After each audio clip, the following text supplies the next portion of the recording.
గెలిచినాం మేము.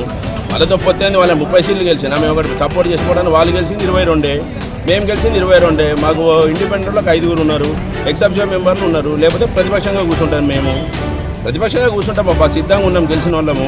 వాళ్ళతో మాకేం పొత్తు? నిన్న దాకా కొట్లాడినాం వాళ్ళతోటి.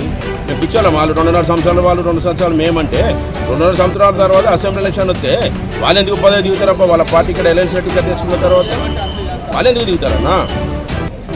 ఇలా అక్కడ ప్రతి ఆ రోజు ఒక్క సీటు కోసం ఎలయన్స్ వదిలిపెట్టిన వాళ్ళు ఇలా మా 26 సీట్లు ఎట్లా అడుగుతాను? వాళ్ళు వీళ్ళు ఎట్లా ఒప్పుకుంటారు?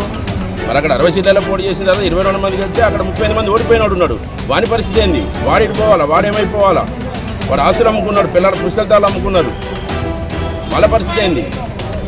ఏం ఆలోచింది కాంగ్రెస్ గవర్నమెంట్? అధిష్టానం ఒకరిని పొందబెట్టొద్దు. అధిష్టానం అంటే దానికి ఒక సిద్ధాంతం ఉంటుంది. వాళ్ళకి ఎందుకు ఇవ్వాలి? మేము ఇప్పుడు మేము కొట్లాడినా ప్రమాణస్వీకారంకి వెళ్తున్నారా మీరు? ఖచ్చితంగా పోతా. నా వాయిస్ వినిపిస్తాను, నేను నిరసన తెలుపుతాను. డైరెక్ట్ స్టేజ్ మీదే తెలుపుతాను. నా వాయిస్ నేను వినిపిస్తాను ఖచ్చితంగా. నాకు అవసరం లేదు వాళ్ళతో. నాకేం అవసరం వాళ్ళతో?